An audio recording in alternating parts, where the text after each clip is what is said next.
now, welcome to this edition of the Strong Perspective Podcast. I'm one of your hosts, Keith Armstrong, along with my other hosts, Damon and Jaquari Armstrong. Damon, as usual, because he likes the dramatic interests, will be joining us just in a little bit. If not, you know what we do. We here every Friday at 7:30, promoting conversation, promoting goodwill, and occasionally a FU here and there. You know what I mean? Uh, but what it is all sincere, honest conversation as much as possible because we are human beings. So we got to hide something from somebody. You feel what I'm saying? So welcome to this edition. Jaquari, how you doing today, brother? I'm good, man. Everything was calm. It was a quiet day. Okay. Nothing I couldn't handle. Cool. How about you, bro? How was your day? Oh man, I said it before. I'm gonna say it again because I guess this is my barometer to work from. Fair to middling, fair to middling. Hmm. You know what I mean, because our dad, he was always on that. He always said that. I said, oh, what does that mean? You know, and I don't know if he made it up or not, but he was like, well, look, back in the old days, see, now let me put it like this. The way I took it was everything's fair to the middle. That's how I took it. So when they said fair to middling, right? Hmm. But then I asked him to explain it to me, I guess to make sure that I was at least close. He said, well, look, you back in the old days, bro, when somebody asked you that, they said, yeah, I got fair. I got fair, bus fare to Midland.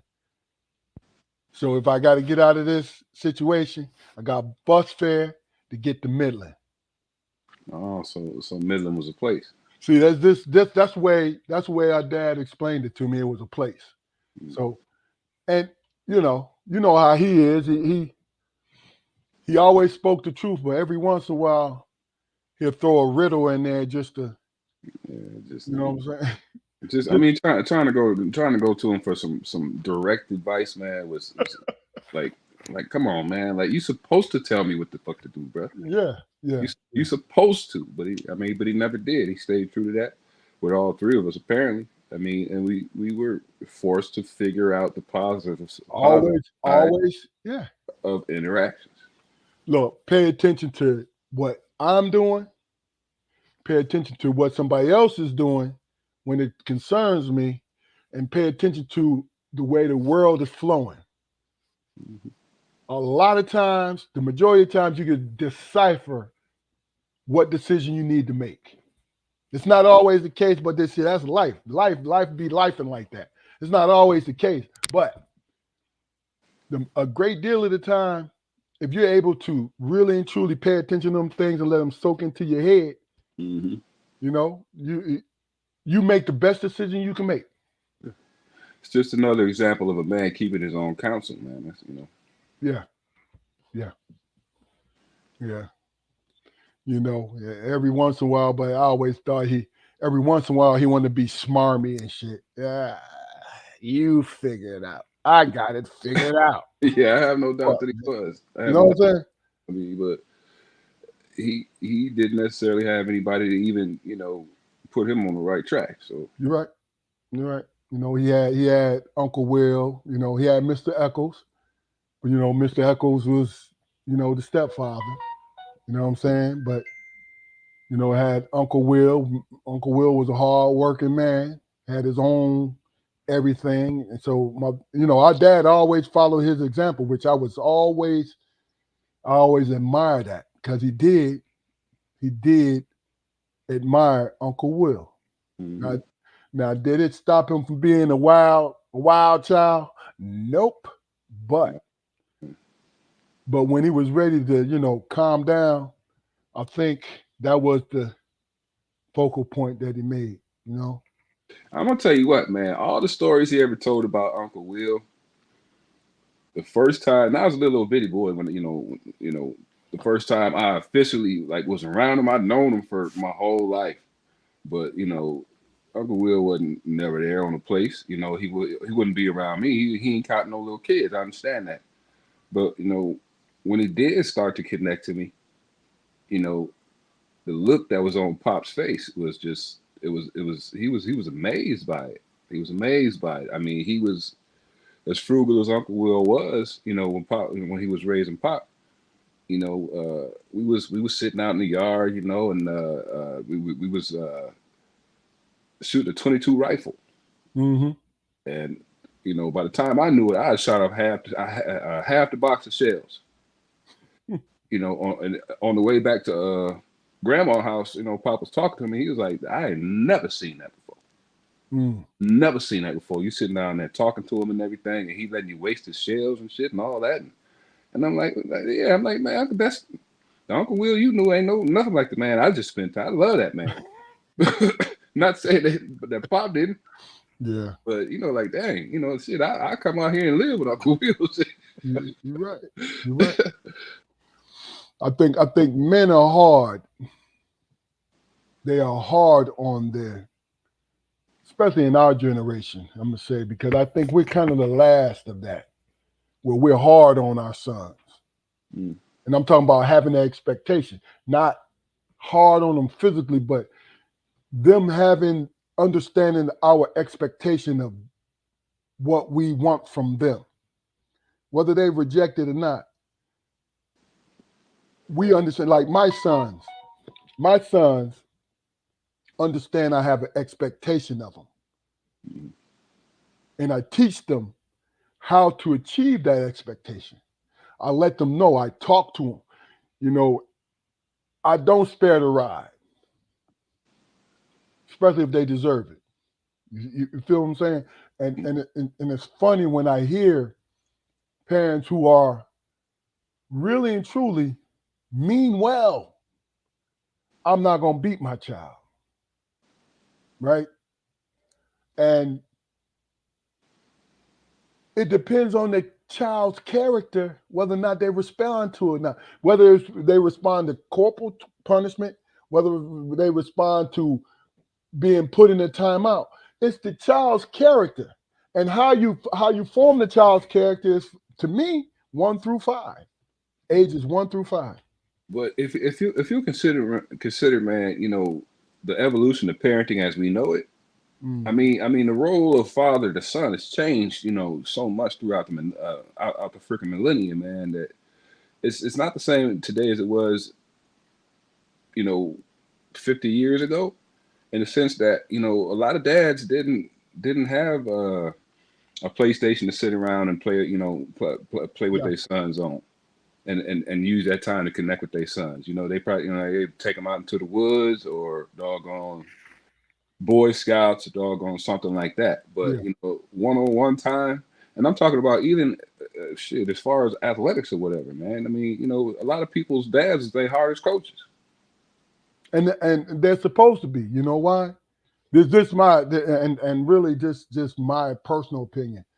Because if your dad, who loves you dearly, don't take no shorts when it comes to you being out on that field or on that basketball court or wherever you are, then a stranger is going to be a piece of cake. You know what I'm saying? Yeah, I get that. I get that. I mean, but there's got to be room for the PlayStation time, man. Oh, I get it. I It's get it. it, I understand. it's got to be it's got to be it's got to be room or a space for fart jokes between fathers and sons. You know what I mean? Yeah, yeah. You got to show your child that you have a sense of humor. That's real. That's really real. You know, our dad was strict. Our mom too was strict, right?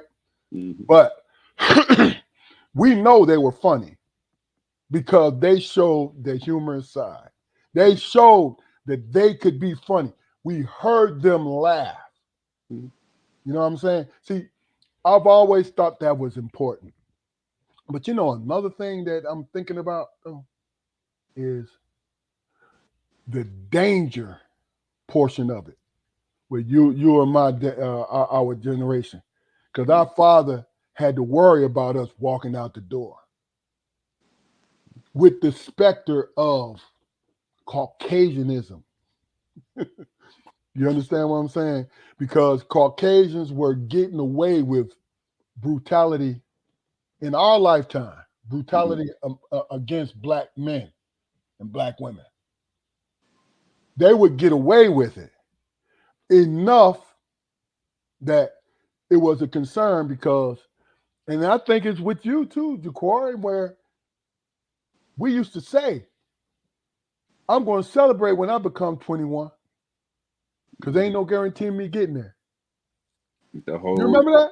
Yeah, the first time I heard that, we as young Yeah. black men were Yeah. endangered species and Yes, sir. such. And you're Yes, sir. lucky to meet, you lucky to make 21 and all this. And I'm like, Yes, sir.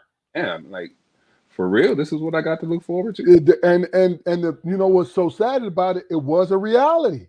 See that's the thing about it is But see, this is the thing. I mean, not to cut you off, man. This is the thing, man. As aware as I was of that specter in the world, man. We didn't have a Klan coming down and marching down, the street in Ipsy. We didn't have that. I'm I sure get it. I'm sure that was that element and everything, but most of the threats that I had to face, came from people who look like me. But you know what that is? That's proximity, man. Proximity, yeah, but Yes. And look, let me just say this to understand, and I get your point. So it's not that I'm ignoring your point, but guess what? I ran into. You know what the funny thing about it is? The South. We always talk about the South. Our parents talked about the South, just how racist yeah, and mean and hostile. yeah. You feel what I'm saying? But the state of Michigan,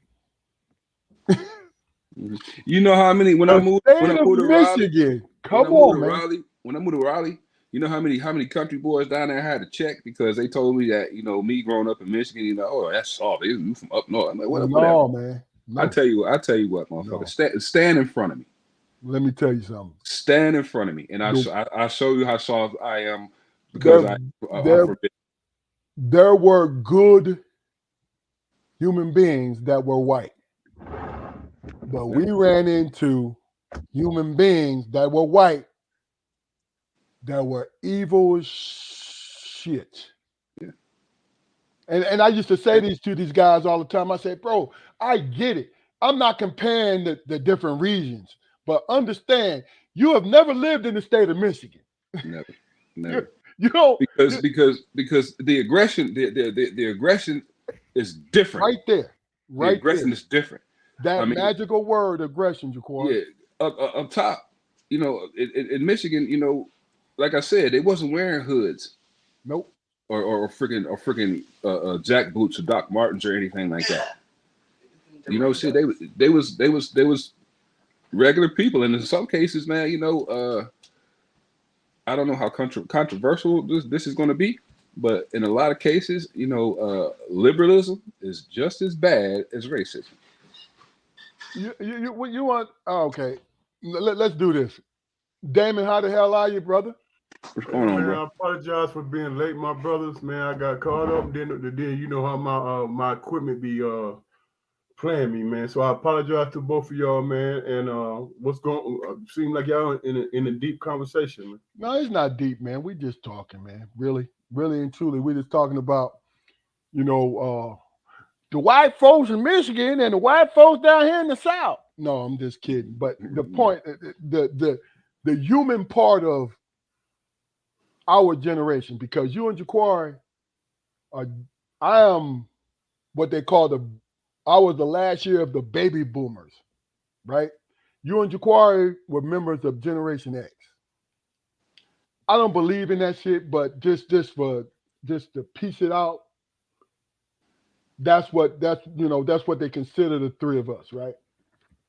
So when you look at how we see things, right? Because I'm gonna be honest with you, everything is recycled, man.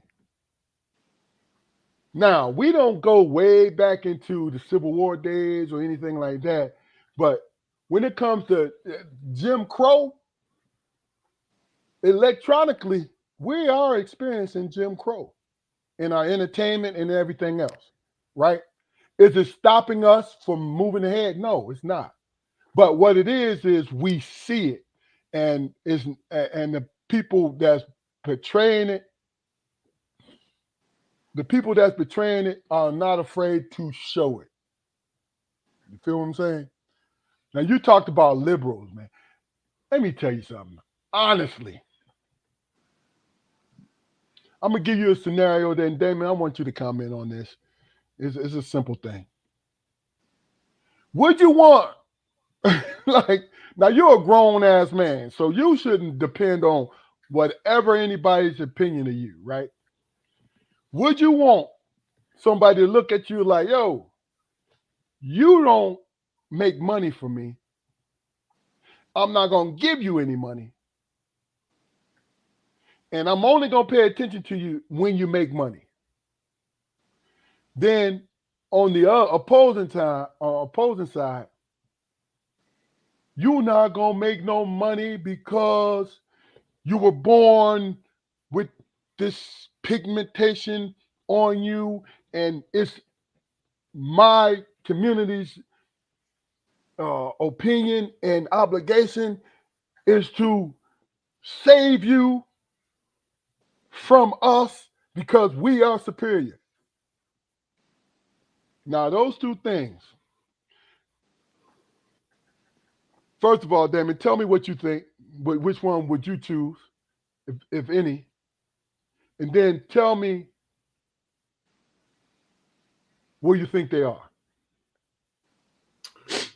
I'm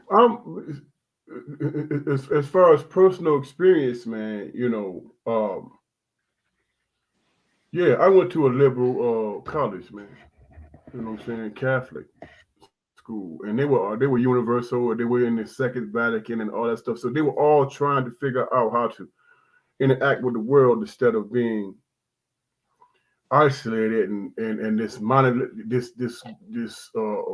that people despise. So they try to interact with everybody. So there's I went to a college with a lot of diversity and how to interact in it in the world and all that stuff. But by the same token, also, you know, uh, was my university considered liberal? No, it was. I think it was a mixed bag, and there were some people there who tried to interact with you in a way where they try to tell you how to express yourself because of your plight and what you've been through. You know what I'm saying? But here's the thing. Here's the rub, man. Black people who has an awareness, and that's not a bad word for me. Woke is not a bad word for me. So for him Overused, who don't but it's not understand a it, bad word. right? I had an awareness, man. So I understood that white liberal who was trying to engage, you know what I'm saying, but in a way that they only understand. So, you know, how they say black people have to wear 2 or 3 hats. You know what I'm saying, that's who we are, man, and we navigate from that space, from that comfort zone. So to answer your question, yeah, I can tell the difference, man. And the latter part that you spoke on, what's up, bro?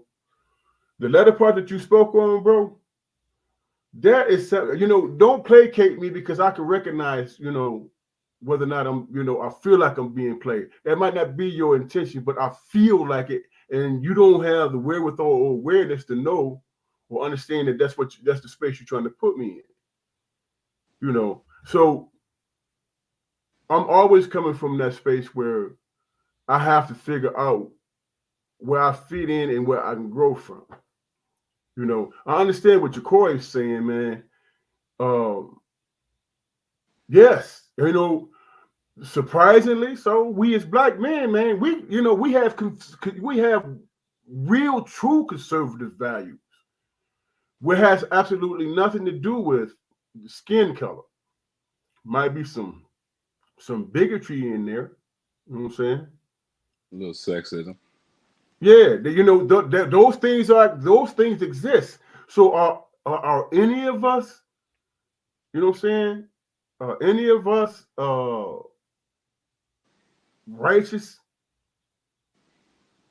in our beliefs and what we believe in? I don't know if I'm answering your question, bro, because you know I I'm get the trying to gist. play catch up, but I understand the premise of your question, where you're I coming mean, from. but look, you're not catching up. That was when I asked the question. That's what we was asking. Period. So, I Okay. mean, if you And feel comfortable with that, that's cool, man. Well, Jacquard, right. go ahead and finish. I want to hear what Jacory had to say. because I mean, if I can say, man, like generationally, man, if you take the school system for instance, man, the school system that you guys went to and started in Detroit was miles different from the school system that I experienced, growing up in this, in Ypsilanti. I was bused to an elementary school that was miles away from home or whatever, and basically, dropped in the middle of a freaking pail of milk. You know what I mean? So when I talk about my opinions on overtly racist people and liberals, basically being the same thing. I mean, have you ever been in a situation where you were free to operate off of your own thing? I've never experienced that situation. Never. You know, Because I I think because I've always worked for people. But go ahead, man. yeah, I've either felt like I've been foothold by one section, or coddled by another section. You That's know, and deep, I get man. it. and I get and it. and either one of those situations, man, I've never been conducive to my advancement in any way. The only time I succeeded, man, is when I said, okay, to hell with you, and you, okay, I respect your efforts, man, but you don't have any respect for me or my wherewithal as a human being whatsoever. So it's up to me to take my destiny in my own hands where I can and push it as far as I could go. Yeah. And this ain't, So on the liberal side, you felt placated. in some to some degree, yes, sir. I mean, you got to think about it. Both sides is exercising, and this is my opinion about it. Both sides are exercising superiority over you in your community because the liberals try to hit you with the intellectual shit. Oh, you're going through this because of what you grew up in, and this and that, and da da da. Now, I'm not pulling no Candace Owens bullshit. Now, don't get me wrong. Not at all. All I'm Man, you have saying to to you is differentiate, man. For real. understanding, Not at all. understanding both sides, and I'm not a part of either side. You see what I'm saying? This is what I see. And I'm sorry, no disrespect to Candace Owens, because if she believes that, that's her. I call it BS because we spoke about that on other podcasts, but I call it BS because you want to tell me that the conservatives are tricking me into being a certain way, right? But then you also tricking me into thinking that you have my best interest, and you don't, You have no because idea. it's You have no idea always what you are. it's always power. People who are in power want to stay in power, and they have different ways of doing it. Go ahead, Jacory. I want to respond to what Keith's saying after you finish. No, I'm good. Go ahead. Go ahead. What is a person's intentions, man? You know what I'm saying? Because when you we especially when you're looking at a particular party, man, you can understand and realize, like when you talk about the conservative party, they come together, man, no matter what. They don't care who the candidate is, what the cause is, or whatever. They all come together, just to win. You know what I'm saying? I'm bleeding now. Go ahead. Whereas liberals, Do the same liberals thing don't. now. I'm sorry, but they do the same Yeah, thing. But go ahead. but they do it. They do it in the. They don't want to be called a racist. You know what I'm saying? Yeah. They don't Good want to be point. put in that box. Good fucking So point. so they overextend, they overdo the shit. You know what I'm saying? And where the white liberals where they make a mistake at is that they don't ask the right people the right questions, man. You know what I'm saying? They don't ask the right people the right questions. None of us are victims, man. The biggest misnomer, man, is in that whatever other world other than ours is that they lazy and they want to be victims. No, we do not come from the premise of being victims, man. You know what I'm saying? Remember, we wear two hats. Yeah. We understand what you're gonna say before you say it. You know what I'm saying? And where you gonna come from. You know what I'm saying? And when you try to, you never gonna be able to do that. You know what I'm saying? That's where they make the mistake at, man. They make the mistake like, man, they just, they like children. They didn't understand. No, man, we don't never forget. The Jews, they put things on TV and the social media everywhere to remind people of what they went through. You know what I'm saying? Yeah. Whereas us, we have to remind ourselves that we know what we've been through and we know what they're trying to take away every day. And they want to throw in, well, reverse racism and you trying to be a victim. No, you trying to chip at the armor. You think we don't recognize that shit? So, and then on top of that, we gotta deal with people that look like us, like a Candace Owens. I'm gonna say it, who about the bag or who truly believe that shit. You know what I'm saying? It's like Malcolm, like a Farrakhan said, I wasn't exposed to this type of, because I'm a lover, not a fighter. But he said, man, if it ever come down to it, how many of us we got to go through to get to them if we try to survive? But that's the whole point, though. That's the human condition, bro. See, That's I think we okay. make a When you say mistake. the human condition, that's to say that that's the norm and that's just what it is. No, what I'm saying to you is that could be a possibility. And let me make sure I help you guys understand it. That's the possibility amongst all possibilities. You feel what I'm saying? Because you gotta think about it, man. Um, to to put ourselves in the middle of a conflict, right? What's the first thing we look for? Who looks like us, right? Then now that's where everyone else stops. Every other community stops. In the middle of a conflict, and ask me if y'all feel me on this. In the middle of a straight up conflict, everybody looks for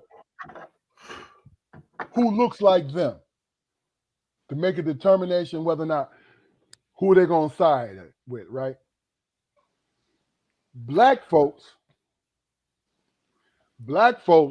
look for who looks like them.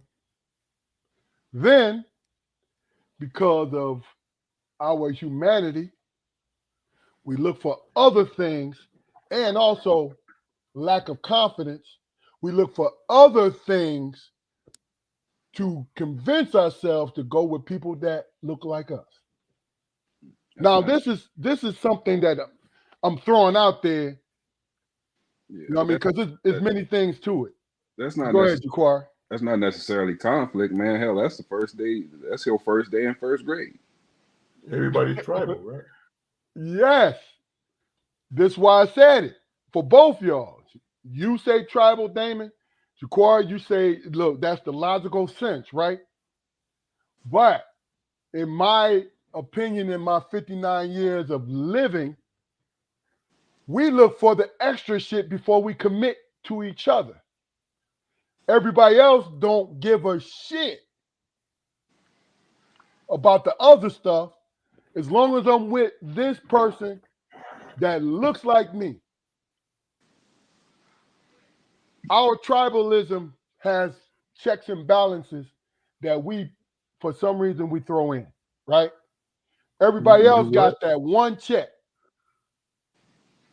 They got that one check. Like, yo, That's because that's because they in power or they promising shit, man. but no, my point is, you said tribalism. That's why I Right, said that looks like you. right. I think, man, but if you delve deep into Jaquan, I'm sorry, man, because I wanted to hear your response to what you had said. Hey man, But hey, I'm he's gonna get the opportunity, man. Go ahead and say what you're gonna say. I think, man, and this is something that my wife hit me too, man. A woman, black woman, right, raised 3 kids. She said, "I have compassion for other kids that look like mine. I have compassion for kids who don't look like mine. But when it comes down to it, my kids are gonna get the lion's share, and then we'll divvy out the rest. That's innate. That's just what it is. Are we above that? Are we above that? I get it. I get I'm talking about all colors, all creed, all everything. As human beings, are we above?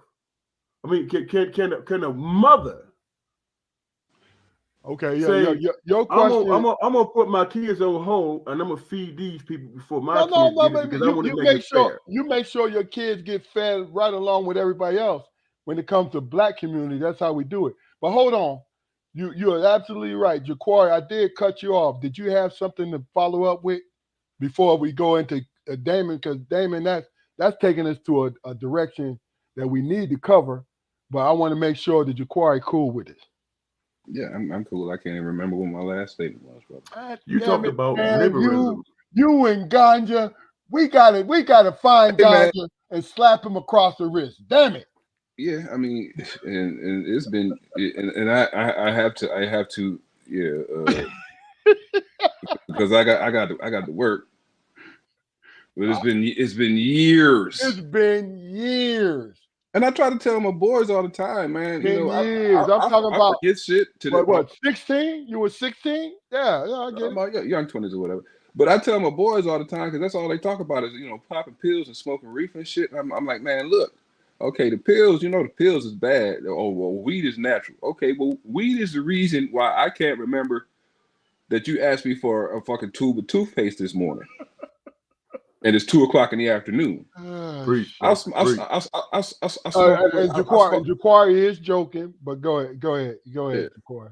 I mean, but there is some, and this is all self-diagnosed or whatever. But there is some memory loss from all the weed I used to smoke. Fuck it, I don't care. You know what I mean? You know? But like I said, you was a youngin'. But go, hey, Damon, let's address what you said.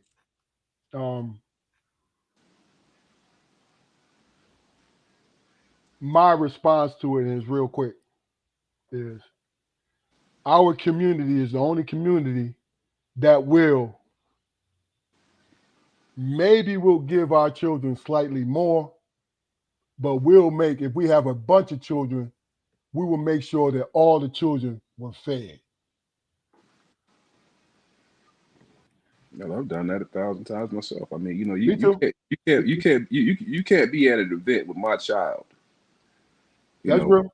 and if she's eating or whatever, and all her friends are eating or whatever, and you off to the side. I'm not gonna. No, I never allowed that. That's crazy. But Damon, go ahead. And that's true because that's how we were raised, man. That's how we were raised. You know what I'm saying? But me, you, and Jaquari went to that pot 3 or 4 times. You feel what I'm saying? Mm-hmm. But like I said, that was that. right. Oh yeah, I'm not disputing anything you're saying. No, Yeah. no. Right. So so when you look at it in this whole in its entirety, man, when you see somebody say, "Oh, I'm gonna make sure mine get theirs first, man. I'm willing to share, but I'm willing to share. But I want to be control of the coffers. You know what I'm saying? No, no, no, no. Now Jesus taught me to be compassionate, so I'm gonna feed your babies, but my babies is gonna be healthy and they're gonna be full. Well, You know what I'm saying? that makes perfect sense, though, man. And I Absolutely think reasonable. Absolutely right, reasonable, bro. Yes, sir. right. So when you look at it, when you look across the landscape economically, man, and all that stuff, housing and all that stuff, you know what I'm saying? That's where you get politicians talking about, oh, they taking advantage of this, and they taking advantage of that, and they holding up funds and shit because they want to make sure. I mean, prime example: private schools and public schools. You feel what I'm saying? Private schools and public schools. So they got this whole campaign going out saying, hey man, send your kids to our private school so they can go to college and they can do this and they can do that, right? When you look at it as a whole, how many public school kids apply for colleges as opposed to private? I'm sure the numbers are so, private school numbers are crazy. It got to be. I mean, I think just by the sheer number, public school there's more, It's more. but private schools, their kids apply because of the let's throw the food reference in it because of the nourishment that they get because private, the fact that you're paying to go to private school so you can get the best teachers, you can get the best books. Private You know what I'm schools, saying?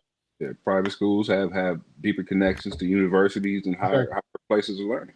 And my thing is there would be no need for private school if you threw the money and the subsidies into public schools like you do private school. But here's Not the making rub. private schools the bad thing. I'm just saying it's really if we really and truly paid our teachers where it's a wage where now you're not gonna get smarter if a motherfucker paying you $100,000 a year and you're a teacher. You're not gonna get smarter because you'll be a dumb teacher with $100,000 a year salary, right? And this is Mhm. exaggerated for everybody, but if you have a consistent salary where people can live over decades, you're going to get more and more of the people who can teach into those professions because they know they can make a living. Here's my point. Here's why I brought up the point, man. Those kids that's going to the private schools, it's not about the grades. It's never been about that, man. It's about who the fuck you know. Excuse my language. It's about who you know, man, or who you connected with. I mean, that's true. That's what it is. And then when you get off into the weeds, man, of those private school kids, and they trying to apply for Harvard and Yale and Princeton and all these schools, and they can't get in, they're like they're looking at what I'm saying that hand over fist shit. When I pay, hey man, hey dude, I paid you, gave you extra to make sure my kid got there. I gave you $150,000. You feel what I'm saying? But this is what they don't understand. It doesn't matter what institution that you go to. What matters is that kid, man. No matter what that kid come out of a broken home or whatever, they have the understanding that whatever the hell that's going to mean something to their life in terms of education and all that stuff is what they put into it. You know what I'm saying? All three of my kids graduated from college, man. Man, do you know how hard they worked to do that shit? And I how get it. early they started? I get it. You know what I'm saying? And dealing with people, man. Imagine going to people, man, that who are in place to help you out or move you, help you move forward, and you got to present yourself to them. But hey, Whether brother, or not you wanted the pretty kids, whether or not you wanted the cute kids. You know what I'm saying? Because you got Whoa. Hold on. The strongest institution in the world in the United States, man, is the fraternity, sorority, Divine Nine. They I are mean, in place, bro. they in place. But yeah, ho. Just to go back with you, damn. You said pretty and cute. What that had to do with this conversation we having? Because I know it's No. something. I know That's how they I know it describe. has something to do with your point. I just want you to elaborate on it a little bit. What I mean by pretty and cute is that who gonna make you look good, man? You know what I'm saying? Who attracts you to make you look good when you help them out? Got you. You know what I'm saying? It's all visual. That's true. It's all visual. But what I was talking about with the Divine Nine, they got people in place everywhere. Yeah, but it's not easy to get in there because you have to have the QPA, you have to have the money, the whole nine. And I get that. And if you're able to do it, you know, and they have been in place to help our community for decades. So I'm saying I agree with you. So let me Okay. ask you this. But see, at that point, you know, for that point, Key did is still selective. I mean, I think personally, man, for some time, I've thought, man, that there would be a benefit if all schools, kindergarten through 12th grade, which was freaking privatized. No, Yeah, no, yeah, because it yeah. had okay. Well, I get that, and I want you. why you This is my say that, corner. bro? This is my counterpoint to you. You need public schools because you need to wrestle the controls out of control freaks because they will discriminate. They will try to weed people out for the dumbest shit, and Right. for whatever reason they want to weed them out. I can't. I don't agree with you with that, man. They'll do that if they're not policed. Yeah, But how? but if But if they're but private, how are they policed though? okay. You see what I'm saying? Yeah, but I don't. Yeah, but I mean, I don't. No. Tell me because see, that's an interesting point you just made. I don't Because I mean, understand. if you privatize the schools or whatever, man, you know, and the resources for the school came from, you know, directly from the community, and the community could control the curriculum. Okay, You see, know, that's why I wanted you to explain because you talking about community based to yeah, I'm not saying bring in I'm not. those children Yeah, I'm from not the saying. community. But Yeah, I'm not. but you speaking I'm not. percentages though. No. I'm not saying that. You know, I say they need to be privatized. You know, for the sake of exclusivity. Exclusivity, yeah. Exclusivity. I'm not saying that. What I'm saying is, you know, if we want our children to be tomorrow's leaders, then, you know, when we teach them coming up and when we reinforce coming up, it would be easier to do that in a privatized setting.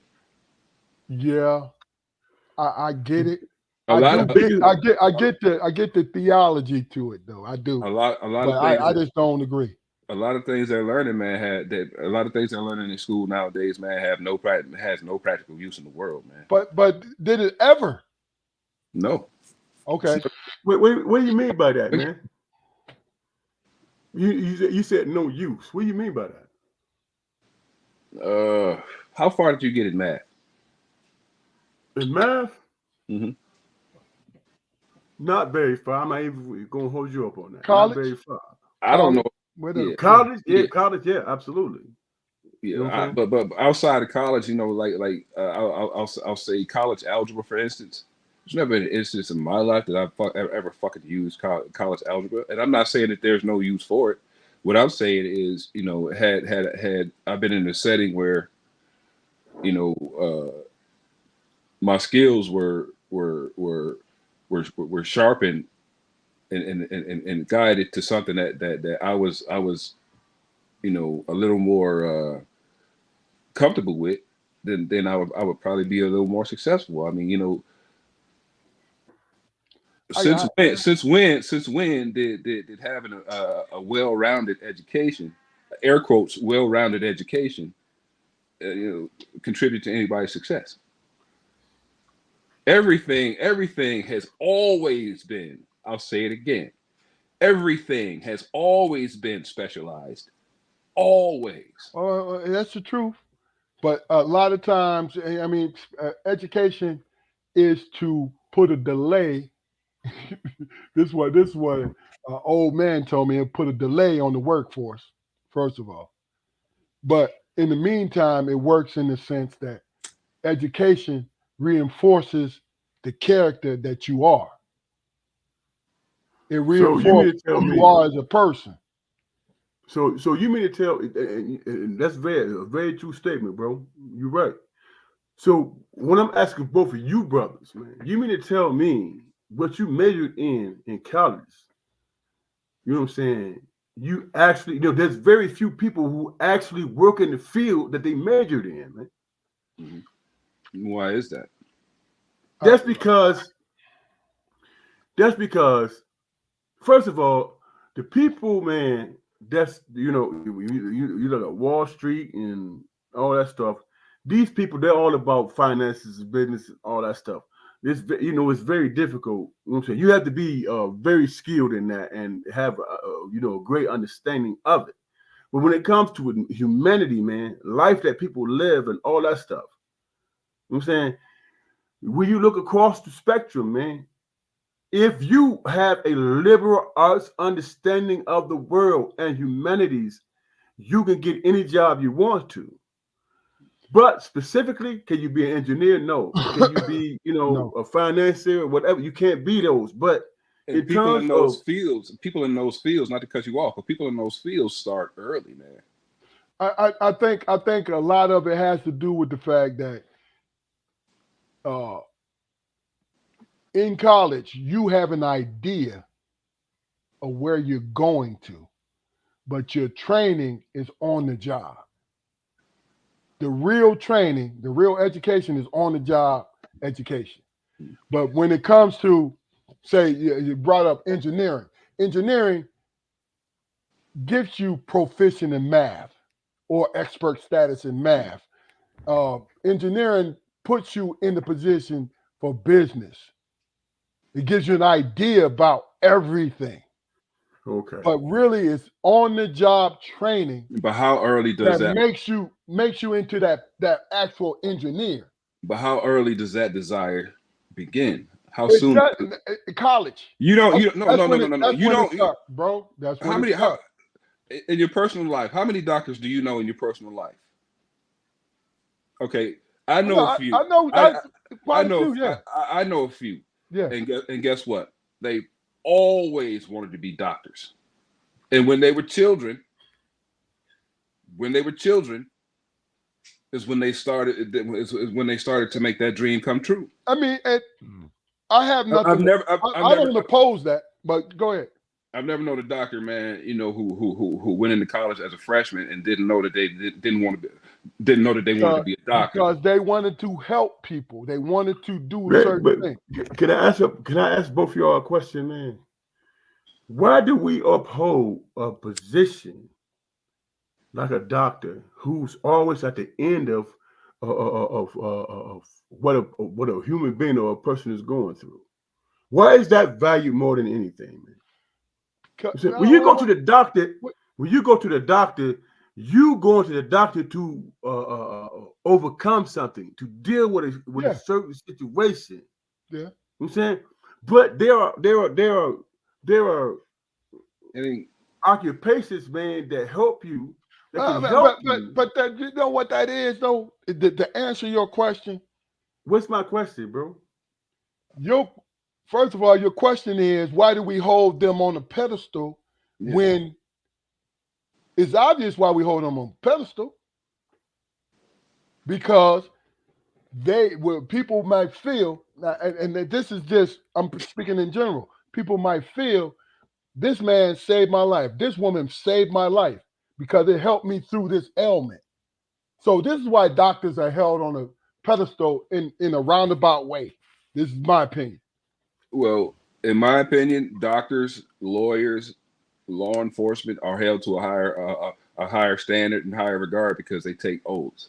That's why. No, they held in accountability when they take oaths. So But that doesn't speak to a higher.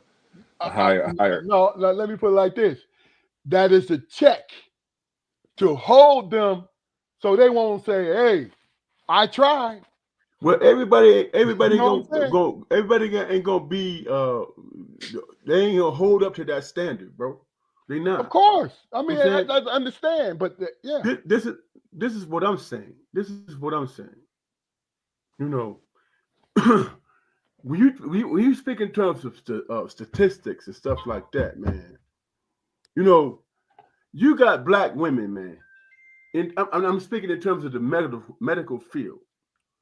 You got black women up to this very day, man, who are not being uh, treated like everybody else.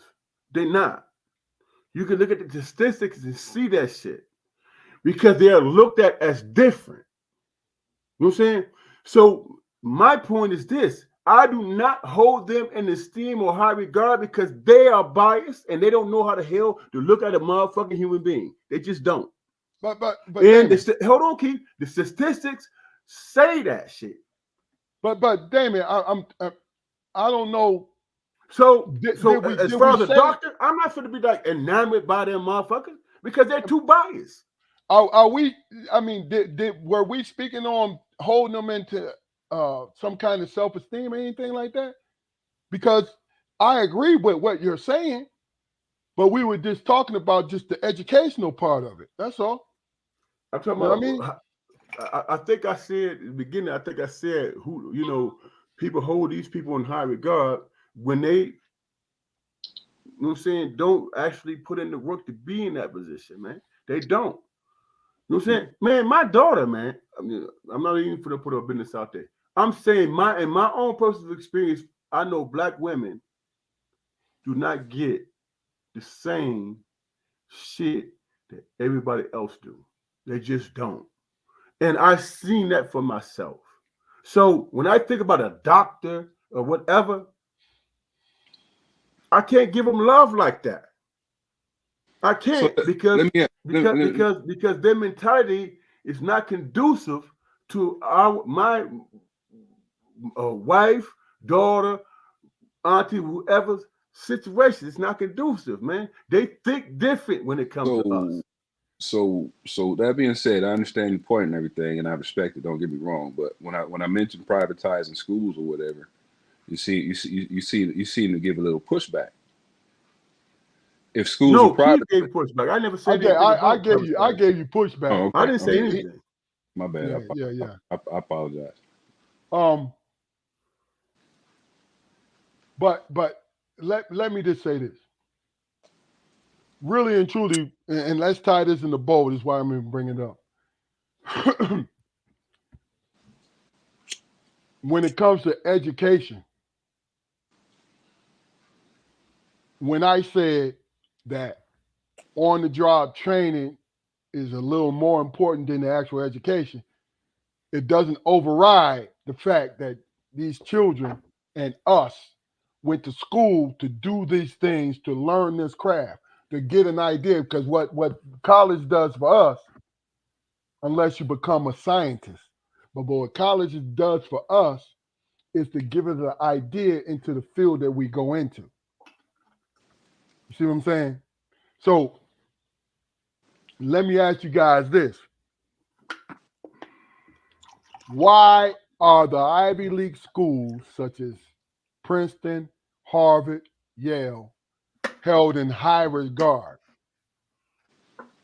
Tradition, age, longevity. Tradition, age, longevity, right? Okay. 10, Now, $10 billion stipend. so to My, your point, Jaquari, and then I'm gonna your point, Damon, the fact that they've been there and people have always spoke about them, right? Mhm. And then to your point, Damon, money, power, respect, right? So let me ask you this, and this is my question just to allude to it. is the education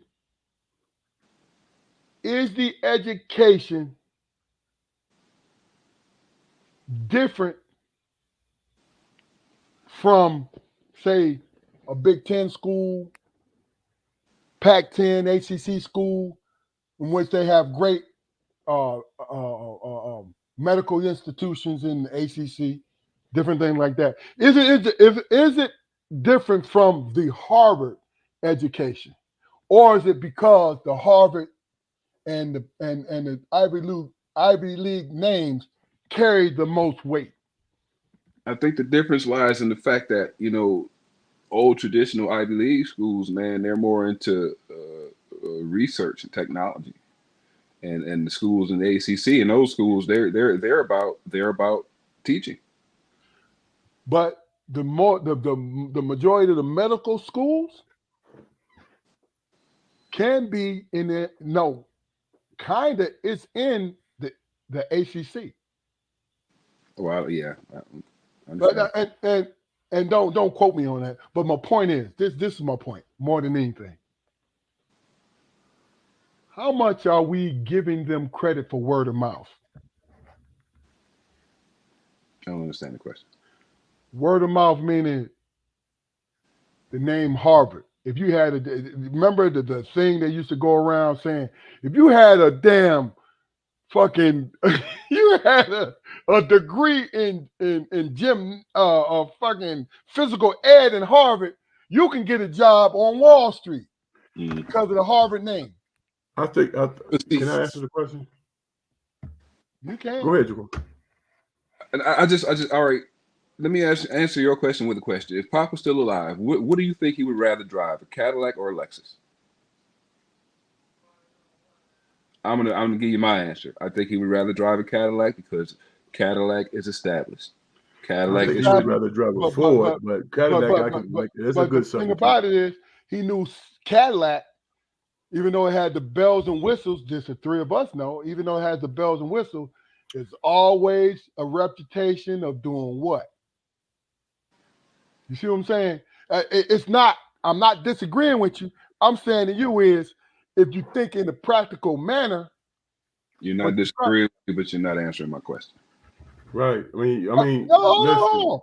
He would, no, hell no. The right answer is, I think. No, it ain't no right answer. This is what I'm trying to say, Damon. Because our dad was practical. If he knows, our dad was a Ford man. That's the right answer. It was a simple and that. I know, and I was answering it. No, it was a simple. But no, you guys can disagree. That's what I'm saying to you. But the simple fact that if he know, because he talked about Japanese foreign joints, right? Because Lexus is under Toyota, and he always said, now correct me if I'm wrong, he always said that you can depend on a Toyota if you take care of it. I remember Mama saying that, but not Dad, man. No, he said it. But that's my experience, though. I don't know. My point being, man, and this is any person, man. People are generally fixed towards the more traditional. Is what I'll say. Okay. These schools, Harvard, Yale, Brown, Princeton, have been established in this country basically since the country's onset. That was my point. Yeah. I mean, the quality of education. Who knows? We don't know. We're laymen. I don't know what the quality of education is at Harvard. It might be the same as it was at North Carolina Central, which is why I don't put a lot of stock in it. I mean, you couldn't sit me in a room with that. Well, you could, but if I sat in a room with a Harvard educated motherfucker, I'd more than hold my own. I don't know what the fuck who person is. And education or background doesn't have anything to do with it.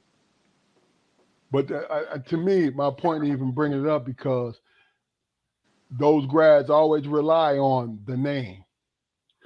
Here's the thing. Can I say this? Can I say this, man? and I'm gonna make it as simple as possible, man. When it comes to Harvard, man, you got motherfuckers who did some shit in the world, man, and that deserve to be recognized. You know what I'm saying? But it's all about your preference, man. It's all about what you covet, right?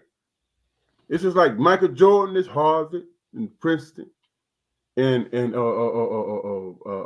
Steph Curry is fucking Michigan. You feel me? It is what it is. It's what you covet. It's what you love. It's what you enjoy, man. I like Michigan because of the football team, bro.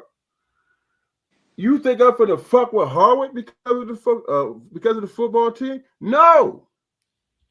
But I recognize those cats who became presidents, who became this and who became that. I recognize it. You know what I'm saying? But at the end of the day, what matters most, man, whatever you as an individual decides how you want to move forward in your life and, make your mark in the world, it's all predicated on you, not the name of some goddamn institution, man. At all. You know what I'm saying? And when you get caught up in that shit, then you lost. You a sheep. Like I said before. We got a lot of sheep. Like I said before. Bleating all over the place. Right.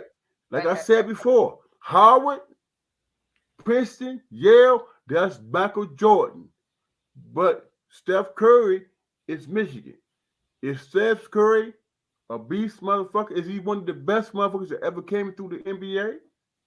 It's all about preference, man. Do I think Jordan is the best motherfucker that ever came through the NBA? I do not. I don't. But do I respect his fucking excuse my language? Do I respect his cachet? Absolutely. But I'm not gonna sit up here and be like Stephen A. and oh hell no, he did this and he did that. No, he ain't have to deal with social media and all that bullshit. All right. Hold on, Keith, don't cut me off, bro. No, you get ready to do the same thing. You get ready to branch off to the other direction, man. We gonna tie this in the bow. Go ahead and tie it in the bow, then we can move on to something else. No, go ahead, bro. You got it. Cause you like what I'm saying. No, what I was going to say to finish my point, bro. I don't give a damn if you a man with conviction, man. You do not follow a motherfucker, man. You follow your own conviction. You know what I'm saying? You know, I look at Michael Jordan as a basketball hero, whatever. I didn't give a shit about basketball that much, man. I would never have been committed to that on that level. So why am I putting him on that pedestal? Why? I put my dad on that pedestal. I put my grandfather on that pedestal. You know what I'm saying? Basketball? Are you serious? When it comes to man shit? Dude, you are not knocking on my door when it comes to a fucking sport, bro. You're just not. That's just me. And everybody, and this is my last point. Everybody can to agree to disagree with me. But guess what? I played at a high level. Did I play in NBA, whatever? No, but I played against NBA motherfuckers. And I did my thing. I just wasn't committed as they were. All right, but look. So hold on. It's levels and it's degrees, bro. What makes a difference to me, man, that means shit that you know what I'm saying? You might think a game matters to life, whereas to me, it don't. I was never committed to it on that level, bro. Ever. All right. So. Hey, Keith, don't you ever rush me again. No. Hey, look. First of all, we talking about Harvard. Then you whole life, man. He always talking about, all right, motherfucker, hurry up, make your point, man. No. First of all, I explained to you that you get ready to go to the next conversation when it came to we're not talking about Jordan. We're not talking. Oh, you talking about the next question? No. Your analogy was good until you forgot that we wasn't talking about sports. That's all I'm saying. That's all I'm saying. I can interject what I want to interject. Shit. No, and you can, but you ain't even hear what I just said to you. But it is what I it did. is. Oh, niggas. All right, well, look. Let me ask you this, man. We talked about this last night, and I just want y'all had a night to really marinate on this, and I hopefully y'all looked it up, but I just want your opinion about the 81-year-old man, right? And not to make it into a white black thing, but he was a white man, and he ended up shooting the 61-year-old black female Uber driver, right? So to give everybody context in this, somebody was trying to scam this 81-year-old white man out of money. So they called and said one of his relatives was had gotten arrested. They pretended it was the police. He had gotten arrested and they needed a certain amount of money, him to send a certain amount of money, and they were going to send a driver to pick it up, right? So in the meantime, these folks who was trying to do the scam hopped on Uber and asked this woman to come and pick up a package from this man's uh, house. So when this black woman got there, she went and knocked on the door and said, "Hey, I'm here to pick up the package." So they went back and forth. Yeah, I know why you're here. They went back and forth and this, that, and the other. Then eventually the man pulled out a pistol on the woman. Now the woman, they're showing in her dash cam, she's backing away like, "Look, I'm just here to pick up the package." He said, "I know what you're here for," and this and another. And then the next thing you know, there was a scuffle, and he shoots and kills the woman. Right? My question in the whole totality, Damon and Jaquari, what is your impression about that whole situation?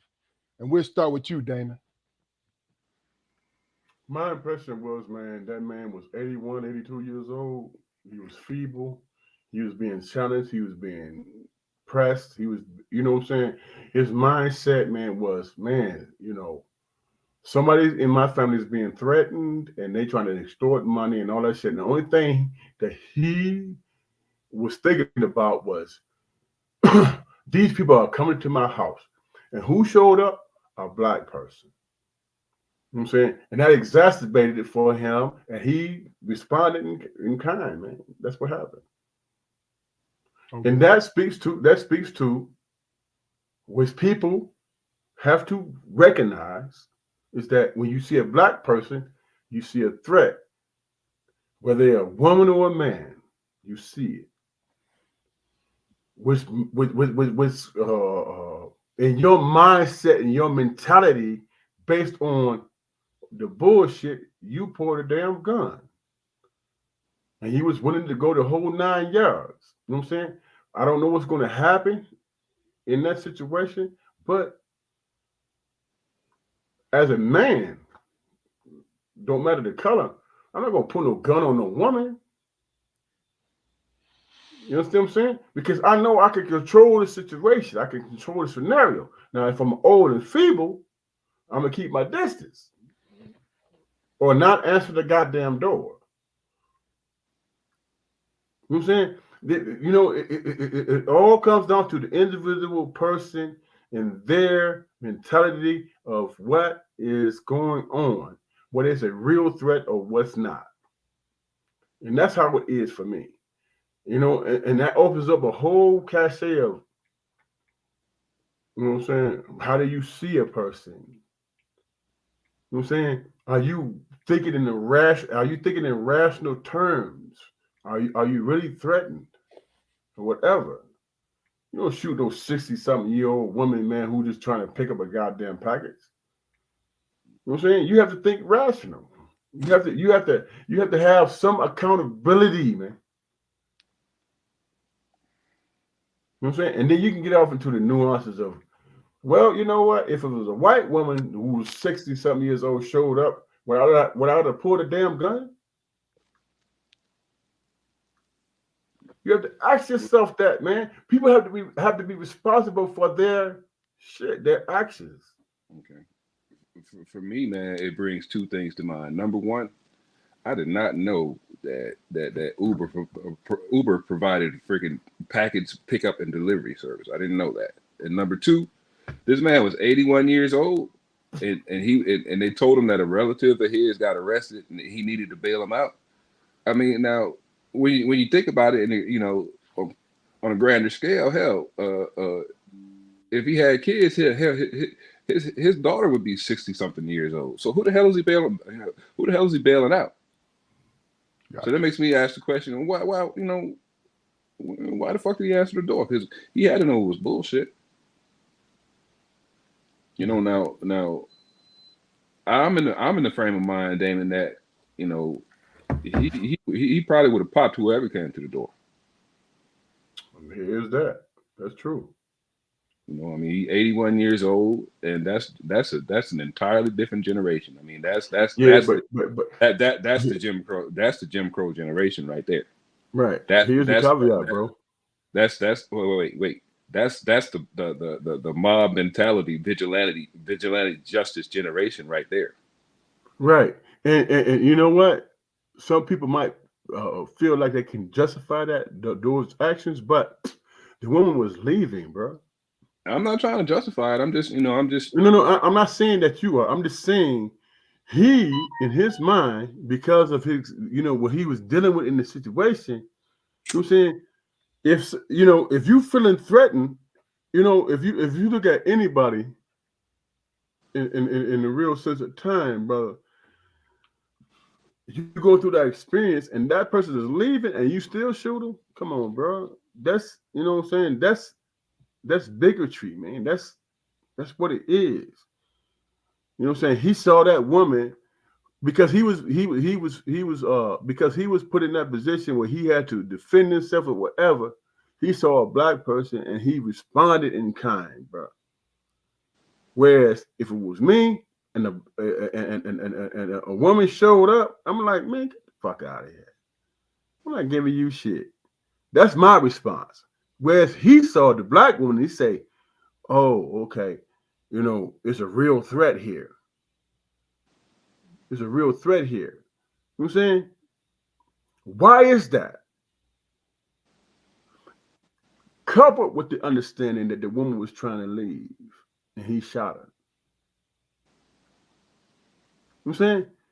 That's what I'm saying. That's here. That's here. You know what I'm saying? If somebody's trying to leave, if somebody coming to threaten me and they leave, then my next choice is to call the police and hold on the fort. His shit was, I'm finna shoot this woman because she's a threat. The hell is a black woman in her sixties a goddamn threat to anybody, bro? So at the end of the day, you have to think about what your mentality is and how you think of what a real threat is and what lengths you willing to go. That's personal. You know what I'm saying? That's personal, and you have to understand that, dude, you killed somebody because you was afraid, maybe, possibly because of the color of their damn skin. I think, and I'm speaking from a law enforcement point of view of this thing. First and foremost, and I told you guys last night, why in the world would he pull a gun on this woman when she has no money? She has taken nothing from him, right? And everybody always taking and rightfully so, taking in account that he's 81 years old. I can't just being in retired from law enforcement. I can't take that in account. because unless you're suffering from dementia, Alzheimer's, or some kind of senility, you know that a gun shoots. Right. You know that your finger on the trigger will throw that, hot bullets burn, man. You know what I'm saying? So I told y'all last night, I would have gotten the driver's license. I would have called the police right away. They would have met her there. You know what I'm saying? Different things that I would have did just being 59 years old. The one thing about it is I can't help but be angered by this 61-year-old woman being killed by this man because somebody asked him or demanded to give up money in which he could have just said no. It bothers me, man. And I'm not trying to prove a point. I'm not trying to indict it. No, that bothers the hell out of me because a lot of that involves what? Common sense. Like, my guy, they not in your bank account. What's common sense for him though at 81 years old, bro? The What's common sense to same him? thing. I'm holding, bro, Damon, I'm holding him to the same standard that I'm held to. You see what I'm saying? Now, if they said, and it may come out when in his defense, oh, he was suffering from senility, the least amount, or dementia, right? But if he was suffering from dementia, and I'm being funny when I say this shit. So you was a pistol pulling motherfucker in your youth. You know what I'm saying? Like, my man, that is the extreme for a crime that has not happened. Somebody's The grandmother was killed because she was trying to make ends meet. She's an Uber driver. So she's trying, I'm assuming she's trying to what? Eat. I'm going to tell you what it is on all sides, but mostly on the auntie side. And she's an auntie, but I'm 59, she's 61. So she's not far from me, right? So I feel that. That is horrible because of this guy's negligence. I don't know him to call him racist, but I know him enough. I know this enough to call him stupid as fuck. That's my point about it. You know what I mean? Yeah. That's all. Well, here's the thing, man.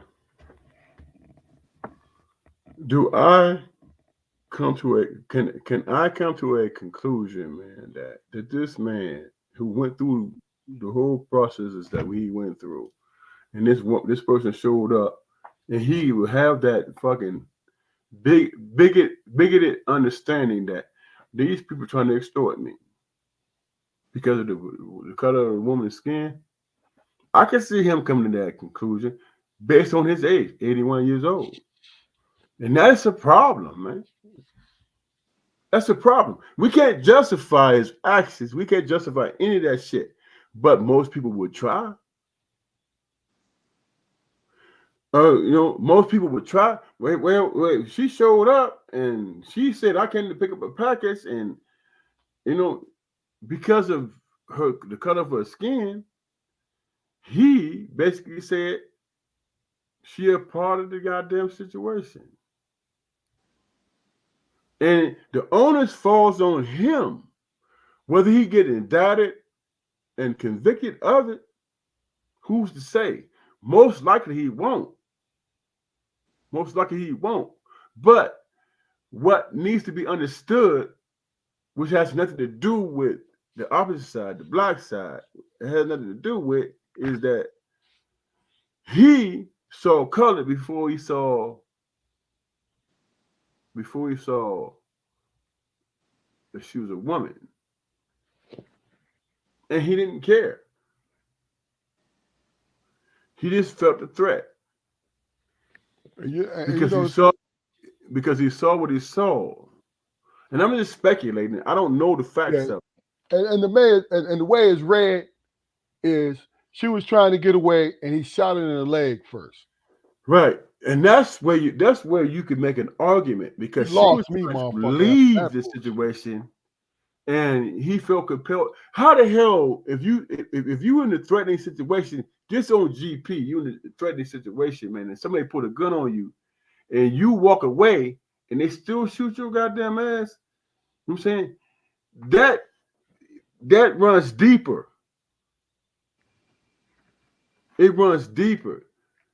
I'm not gonna let you go, man, because you a threat to me, even though you know what I'm saying, trying to leave a situation. You a threat. Now you ask yourself this, man. If she had been white, would he do the same thing?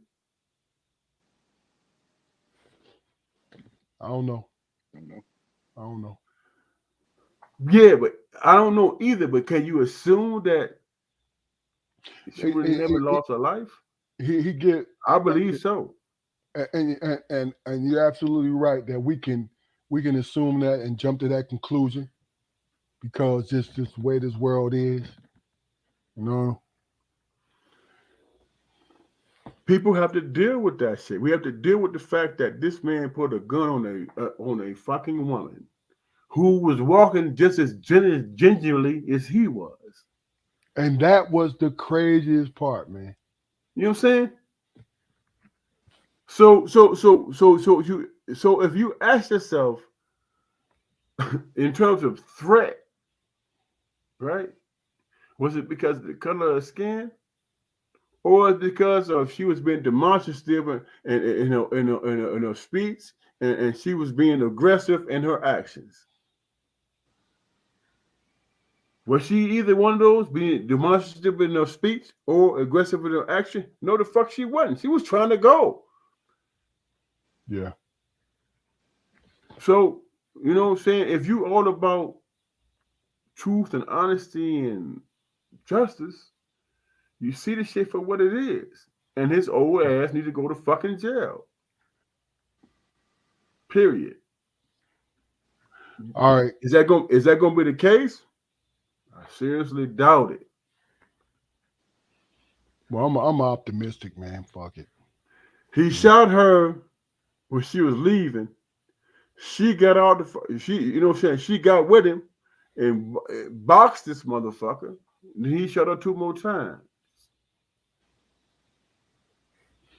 That's what's my man name who shot Trayvon?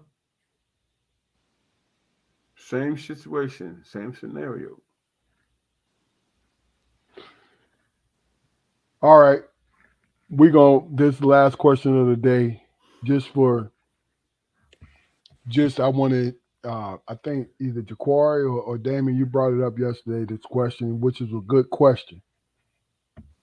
It says, are we as older people disillusioned on the personal stance and on a universal stance? Are we disillusioned when it comes to everyday living? Whoever wants to go first can go first. Disillusioned in what sense? I mean, I think you were the one who brought it up. Um, You know, I brought it up. you brought it up. Yeah. Okay, I can tell you how I think, Damon, but you're the one who brought the question up. What do Okay, you mean by this disillusion? this is how I feel, man. People express themselves out of desperation, man, and disillusion shit, and not knowing how to progress and move forward. You know what I'm saying? The reason why I brought up that question because I can say that when you dealing with motherfuckers, man, that's like 25 and under, 28 and under. You don't understand where they're coming from because they're all about trying to find and discover themselves, man. But when you move up the spectrum and you move up the ladder, man, you understand that people that's 35 plus and over, they understand that you have to figure out how to survive, man. It's not about it's not about who survives and who's left. It's about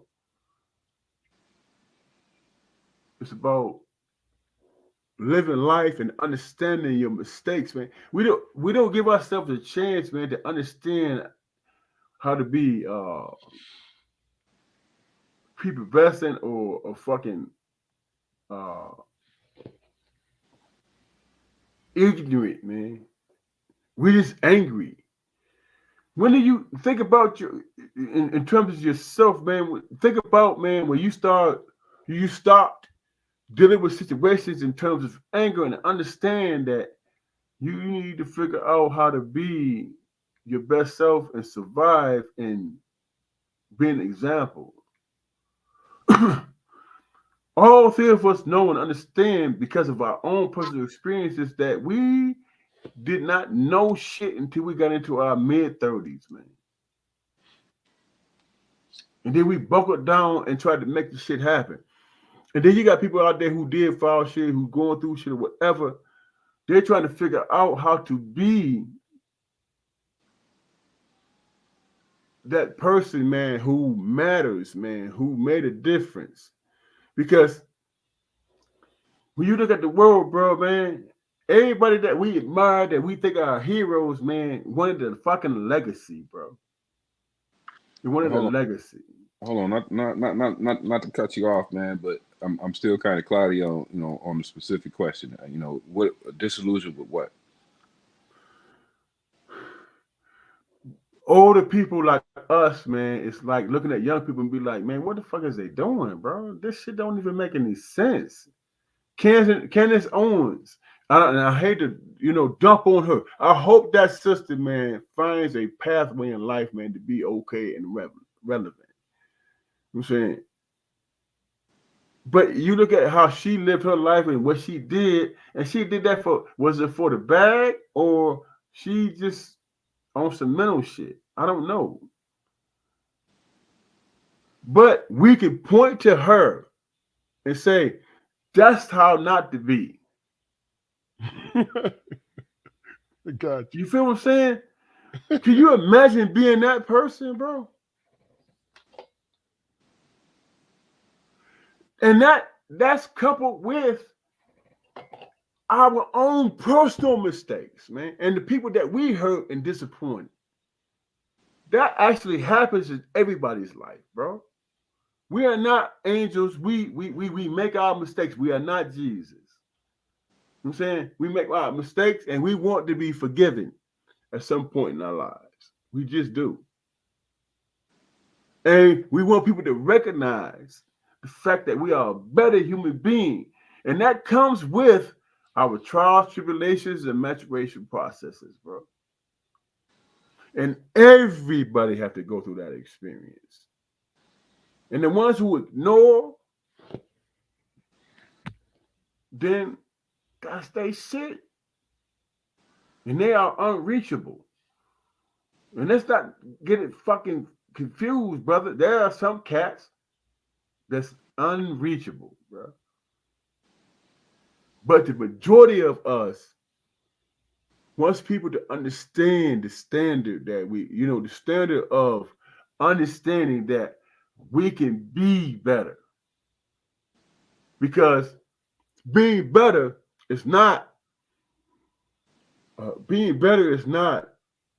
trying to confuse a motherfucker. Being better is understanding that you was a fuck up at some time and somebody forgave your ass. That's being better.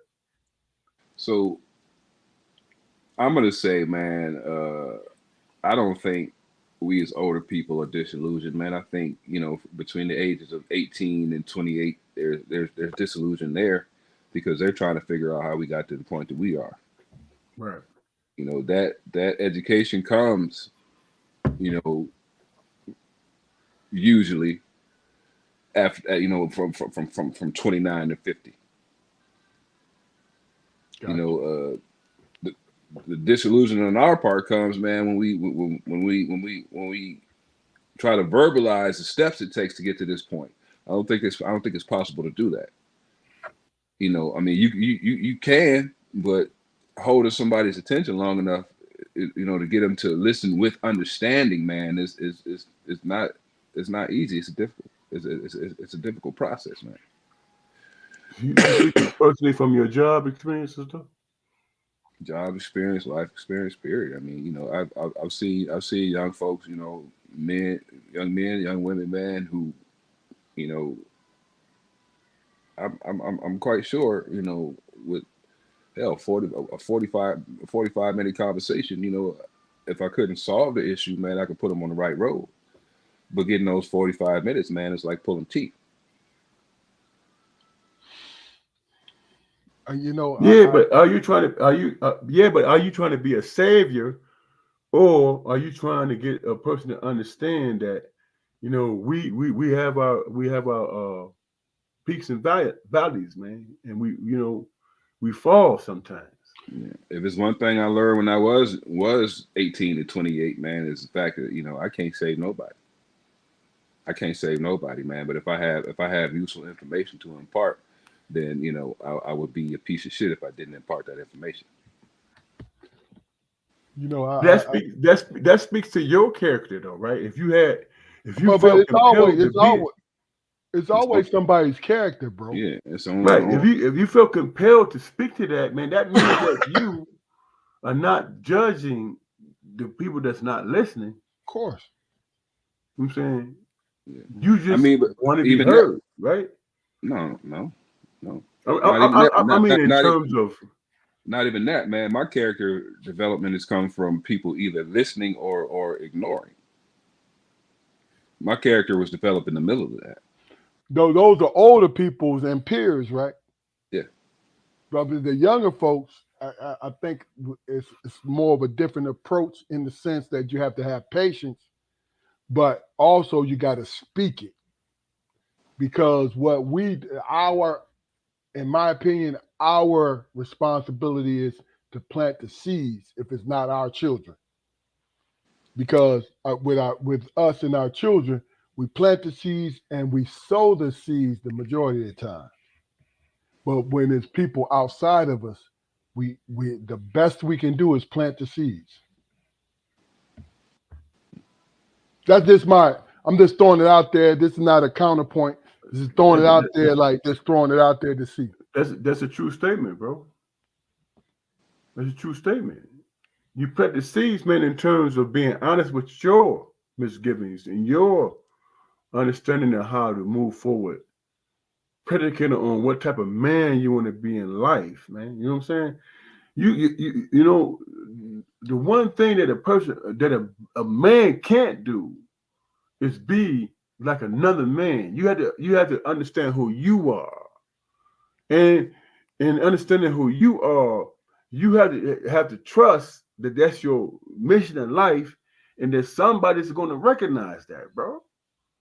You know what I'm saying? Everybody's a critic, man. They can say whatever the hell they want to say about you. But the only way, man, you're gonna be okay, man, is because you say to yourself, man, I was fucked up back then, but I'm all right now.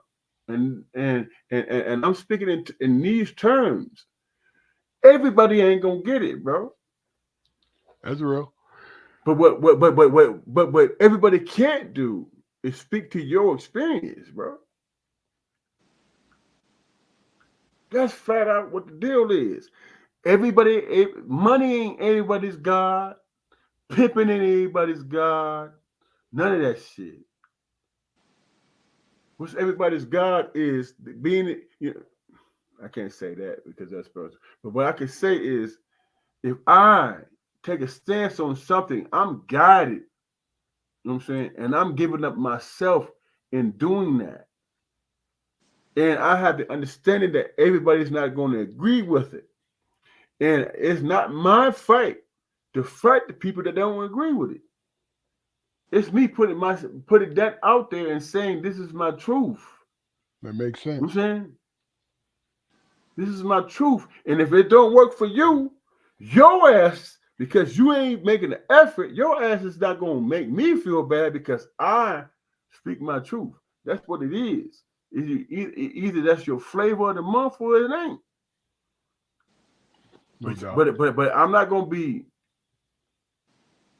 You know what I'm saying? I'm not gonna stop my pathway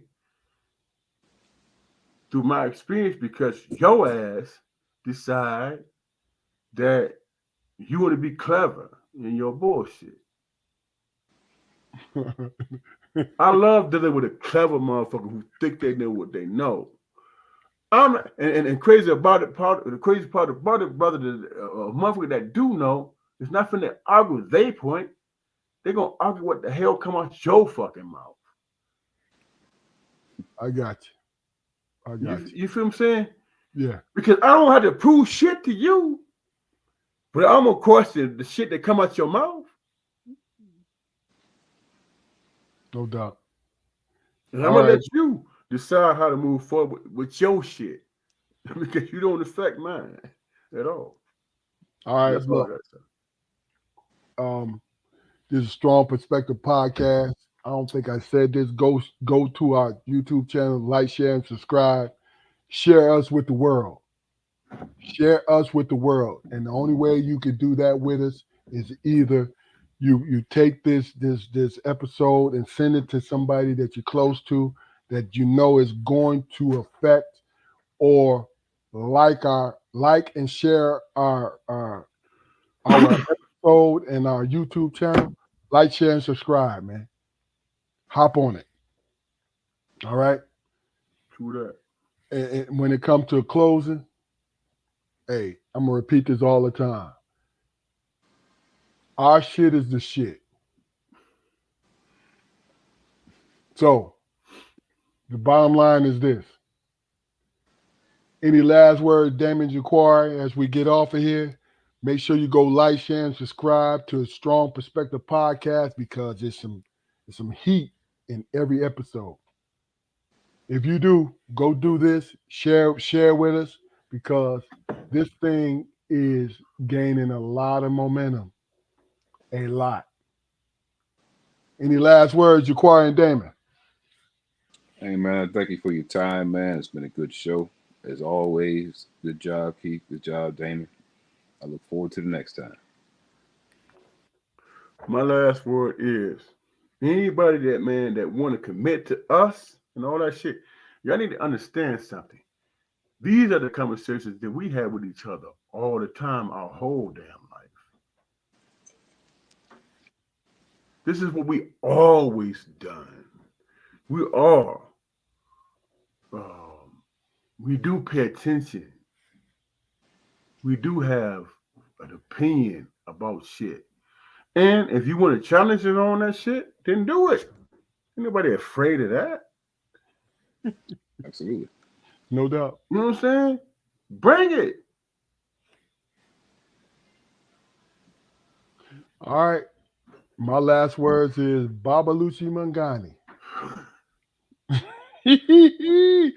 Hey, I'm gonna tell you the crazy thing is Pop told us what that meant, but I'm not sure. But he always told us that, hey, look, fuck it. That's what it is. Did he used to drop jewels, man? Oh yeah, That no doubt. man. No Can doubt. I say something about our dad, man?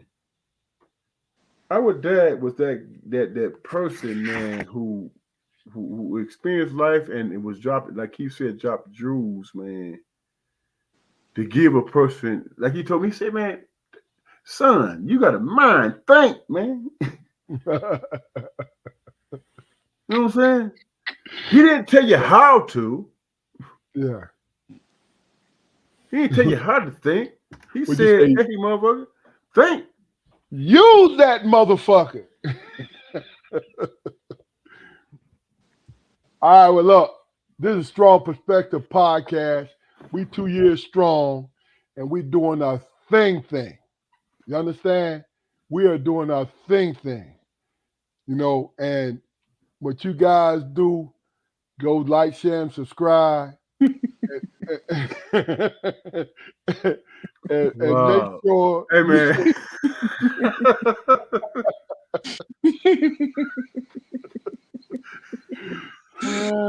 KB, man. Now look, what's on the screen is inside, but it's funny as hell Oh once my we reveal God, it to you. man. But look, this Strong Perspective Podcast, we out of here. Y'all have a good weekend. Peace. Peace. KB, man, is silly as hell, man. Yeah. Yeah. Can you put out too? Oh shit. Yeah. Hey man, just Hey, Jagroy. He gonna let this motherfucker know that, hey nigga, don't speak on me. yeah. Don't speak on me, cause I'm gonna bust